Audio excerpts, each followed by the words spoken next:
Halo, selamat datang kembali di channel United Identity, channelnya fans Manchester United yang selalu berpikir logis dan sistematis. Bahas tadi pagi pertandingan, kita akhirnya bisa menang tipis 3-2 dengan Ipswich Town. Mohon maaf nggak bisa live ya, karena udah siap tapi jam 1-an lah ya. Anak gua batuk-batuk gitu, jadi mesti ditemenin gitu. Repot juga kalau misalnya gue live, emang kan agak sulit. Itulah sulitnya kalau pertandingan dini hari nih, kalau untuk live takutnya mengganggu kan ya. Akhirnya gue sambil temenin ya, gue nonton lah di TV kamar ya, dengan apa ya, dengan campur aduk ya perasaannya gitu. Jadi kita bisa menang melawan Ipswich Town, cuman gimana ya, kan di preview kan gue udah bilang ya ini seharusnya sih lawan yang sangat bisa diatasi gitu ya. Peringkat 18, kita peringkat 16, tapi pastikan secara kualitas, secara kualitas tim dan pemain kan di atasnya Ipswich. Ya bisa lah kita menang 3-0, 4-0 gitu. Cuman kok kenapa ya kalau Manchester United itu, ya mungkin ini cobaan deh. Cobaan buat para pemain, buat klub, buat para fans gitu. Kayak nggak dilapangkan gitu, kayak nggak dipermudahkan gitu ya. Kadang-kadang kita suka bodoh kan, mohon dipermudahkan rezekinya. Kayak nggak dipermudahkan jalan kemenangannya gitu. Ada aja kejadiannya gitu ya. Mesti susah payah, mesti ada intrik-intrik, atau mesti ada kejadian-kejadian. Kok tim lain kayaknya nggak ada gitu loh, kejadian-kejadian yang bikin fansnya deg-degan lah, yang bikin udah sampai marah-marah. Gue semalam tuh kalau gue live tuh gue bisa teriak-teriak juga sih ya. Cuman gue semalam juga udah tahan-tahan aja gitu kan, karena anak gue tidur di sebelah gue gitu. Aduh, kita bicara dari formasi dulu ya. Kalau formasi sih seperti yang gue bilang, hampir sama dengan seperti yang 20 menit terakhir melawan Everton, tapi beda striker aja. Mungkin Amorim belum merasa bahwa Chido Obi siap secara mental nih jadi starter nih ya. Jadi ada perubahan juga di back. Kipernya Andre Onana, back tengahnya si Maguire, back tengah kirinya De Ligt. Back tengah kirinya Euro, back tengah kanannya Matthijs De Ligt, 4 di tengahnya yaitu Dalot di wingback kanan, Dorgu di wingback kiri, tengahnya Ugarte dan Bruno Fernandes, depannya diisi oleh Joshua Zirkzee, Alejandro Garnacho penyerang kiri, serta Rasmus Højlund. Oke. Menurut gua ini formasi bisa lah kita mengatasi Ipswich Town gitu ya, yang dilatih oleh McKenna, mantan asisten pelatihnya dari zaman Jose Mourinho ya. Di Jose Mourinho, Ole gitu, sempat juga ke Rangnick sebentar. Nah, dari awal-awal ini MU kayaknya lebih berhati-hati nih ya. Baru 2 menit, 3 menit, 4 menit ada aja kejadian gitu. Kita tertinggal 0-1. Oke, kita objektif dulu ya. Objektif. Ingat, jangan dengki ya. Karena dari awal udah dengki sama nih orang, jadinya subjektif. Enggak. Jangan dengki dulu nih sama Onana ya. Kalau gue melihat gol pertama ya, itu sebenarnya nggak seluruhnya salah Onana ya. Ada salahnya si Patrick Dorgu juga ya. Biar adil gue bilang 50-50 lah. Sebenarnya kan itu bola udah aman kan, Maguire udah nunjuk gitu, lo back pass ke kiper aja gitu. Dorgu juga sudah benar gitu loh. Cuman mungkin dia lack of concentration, mungkin dia juga nggak ngelihat bahwa ternyata si Onana sudah meninggalkan 6 yard box-nya ya, daerah kotak kipernya itu. Nah, pertanyaan yang satu lagi, ngapain Onana meninggalkan sarangnya itu sebegitu demikian jauhnya gitu loh. Karena pada saat itu clear gitu, situasi sebenarnya aman, bola aman. Kalau dia tunggu di situ aja, Dorgu akan umpan ke situ, ya ceritanya akan beda gitu loh. Cuman itu yang menurut gua harus 50-50 lah, kita nggak bisa menunjuk satu Onana gitu ya. Itu menurut pendapat gua. Dan yang pasti itu ada miscommunication ya, pasti ada miscommunication. Entah si Onana teriak Dorgunya nggak denger atau Dorgunya lack of concentration. Nah, pasti itu masalah komunikasi.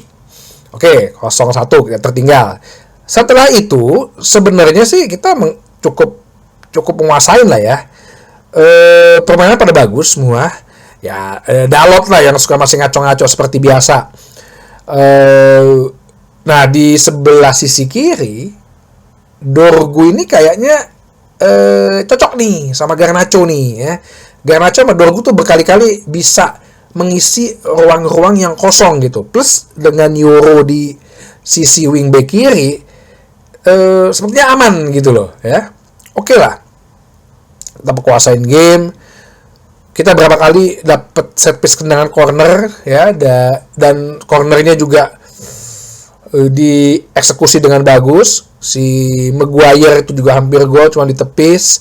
Akhirnya sampai pada ke tendangan bebas tidak langsung ya dari Bruno Fernandes. Itu kayaknya memang sih set piece-nya kayak dilatih ya, karena udah nggak masukin, ada berapa tuh? 5 pemain tinggi-tinggi di atas 190 gitu kan, Højlund, Zerzi, Euro, De Ligt, Maguire gitu kan, masa nggak dimanfaatkan gitu.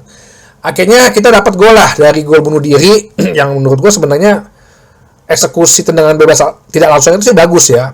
Deliver bolanya dari Bruno bagus, penempatan posisinya semua juga bagus ya. Akhirnya dapatnya si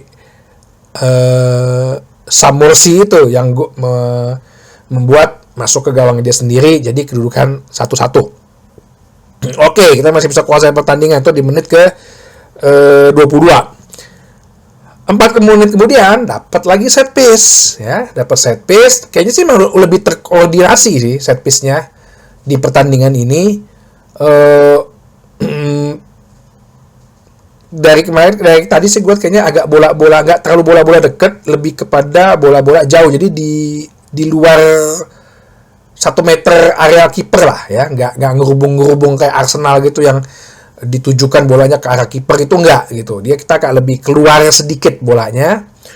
Sempat jadi kemelut ya, tapi akhirnya bisa diselesaikan oleh Matthijs de Ligt. Jadi sebenarnya bukan masalah karena kemelutnya, cuman positioning mereka dalam mengambil set piece itu, tendangan sudut itu dalam pertandingan ini bagus semua ya, sehingga bola dapat semuanya ini.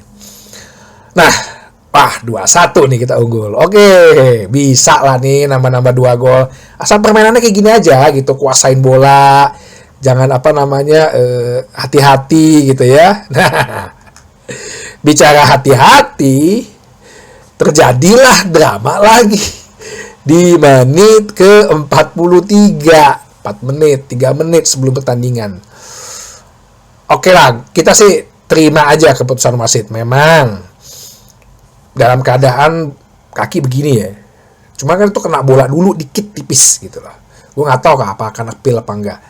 Cuman kalau dipikir secara logis sistematis, ya memang bola nggak bisa lagi secara logis sistematis sih, insting kan, dan keputusan itu aja. Ya lo kalau mau ngambil bola kayak gitu, kaki lo mesti gimana sih, itu loh. Itu satu yang gue agak kritik gitu loh.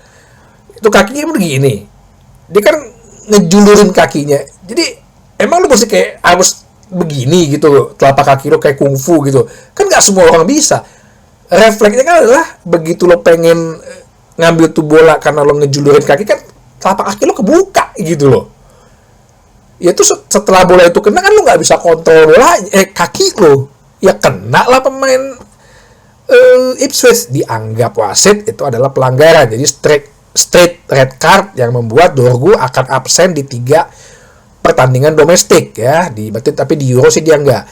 Berarti dia akan absen di FA Cup besok, hari Minggu ya, 4 final melawan Fulham, terus kemudian akan absen juga melawan Arsenal, dan absen juga melawan Leicester City tandang. Aduh, oke lah, jangan sampai nih kita bobol ya. Setidaknya udahlah bertahan total aja lah. Ya ujung-ujungnya karena nggak ada Dorgo, sisi kiri pertahanan kan jadi agak bolong. Gol lagi. Menit ke 47. Kalau ini gue tidak bilang ini blunder Onana. Ya. Tapi gol ini menunjukkan kelemahan dari kapasitasnya Onana. Yaitu apa? Refleksnya. Jangkauannya sama refleksnya. Onana itu kan handling bola bagus, ball playing bagus, delivery bolanya bagus, shot stoppernya sih cukup oke, bagus. Gue bilang lumayan lah shot stopper ya. Antisipasi dia yang kurang.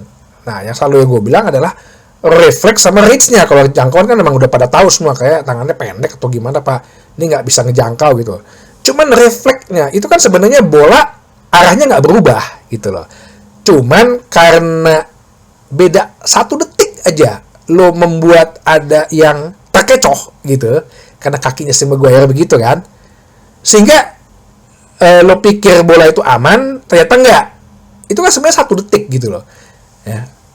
Kalau lo pikir itu bisa kayak De Gea, Alisson Becker gitu, itu dia begitu terkecoh sedetik, dia ambil balik lagi posisi itu dapat tuh sebenarnya. At least dia tepis ujung kiri, ujung tangan dikit lah, jadi sehingga bola berubah arah.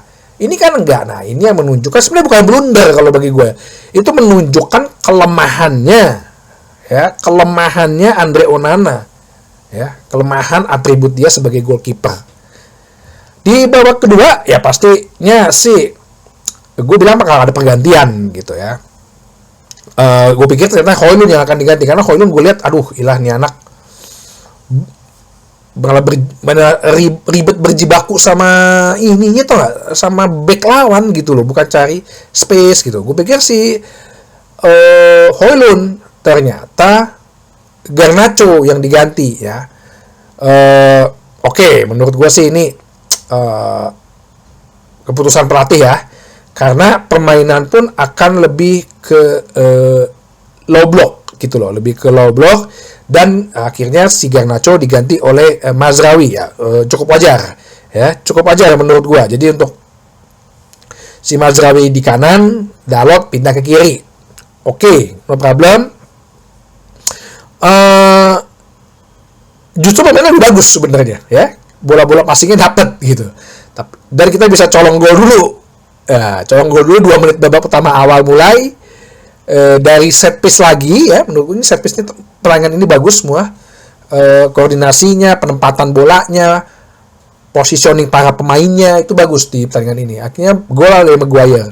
Nah setelah itu ya otomatis sih kita main low block ya, cuman permainan lebih bagus gitu. Kita mengandalkan counter attack, beberapa bola bisa mencapai ke sepertiga lapangan akhir ya. Cuman end passing-nya ngaco gitu loh. Yang paling gue kesel tuh kayak Højlund gitu ya, yang sempat udah Dalot masuk gitu, tapi bolanya sempat dihalau, terus diambil sama Lenioro udah lewat, dia umpan ke si Højlund, bukannya dikontrol lagi, bukannya ditahan, gue nggak tahu first touch-nya yang nggak bagus. Terus masa dia biarin bolanya? Ya kan lu nggak mungkin lagi, lu udah 10 pemain, ada lebih dari 2 pemain di kotak penalti. Pasti kan minimal cuman lu gitu. Kenapa nggak lu ambil, lu yang eksekusi? Nah itu loh, insting penyerang tuh yang belum ada di Højlund itu. Itu kenapa gue bilang kita harus beli striker jadi gitu loh. Karena kalau kayak gitu, mereka punya insting untuk oke, gue ambil di bola ya, gue hot nih bola, at least gue tembak, at least gue shoot gitu lah. Itu dulu deh. At least gue shoot ke gawang, nggak perlu gue banyak harus olah lagi tuh bola, enggak gitu loh. Sampai di akhir babak kedua, akhirnya kita bisa unggul terus 3-2. Menurut gue sih yang bisa gue petik dari pertandingan ini ya, pertama adalah mental. Itu yang dimana kita ada 10 pemain, bahkan lo ketinggalan dulu sebelumnya, kita bisa comeback ya. Terus yang kedua itu gue melihat keterikatan pemain ya, saling mensupport gitu ya, seperti yang si Amorim bilang kan dalam training kan kelihatan ya, minta bola lah, ngesupport lah, saling bersatu lah. Kemarin kan si siapa Bruno lagi bikin acara bersamaan tuh, katanya di mana gitu, sampai yang para pemain-pemain disuruh nyanyi gitu, katanya Zirkzee suaranya paling bagus, Zirkzee. Nah mungkin itu bikin menjadi kesatuan tim gitu loh ya. Kayak peduli dengan teman gitu, kayak tadi ada satu momen di mana si Lian Delap gitu kan, si Ugarte di tackle dari belakang, terus dia masih mau marah sama Ugarte, Mazraoui sama Zirkzee nyamperin. Nah kayak gitu loh, rasa brotherhood, rasa kesetiakawanan, rasa saling elo, saling menjaga. Nah itu yang sering Roy Keane bilang, itu gue lihat muncul di pertandingan ini. Sama ya, gue sih menganggap bahwa Bruno ya ini di luar dari tekniknya segala macam ya, yang memang di atas kualitas rata-rata semua pemain di situ. Yang menurut gue leadership dia di game ini bagus gitu ya. Dia nggak cengeng, nggak banyak protes. Dorgu kartu merah juga dia nggak misu-misu, nggak nangis-nangis lah, nggak merengek-rengek kayak nenek-nenek. Menurut gua leadership dia di sini bagus di pertandingan ini ya. Cuma masalahnya bisa ini nggak bisa konsisten nggak. Sama atau lagi terakhir set piece itu, set piece sih bagus nih di pertandingan ini. Semoga bisa lanjut ya bisa dimanfaatkan gitu. Jadi dengan game ini kita naik posisi dong ke posisi 14, 2 peringkat dong. Ya, dengan poin 33, jadi menjauhi zona degradasi. Jadi itu aja dulu pembahasan hasil pertandingan Manchester United melawan Ipswich Town. Sampai ketemu lagi di bahasan berikutnya di channel United Identity, channelnya fans Manchester United yang selalu berpikir logis dan sistematis. Terima kasih.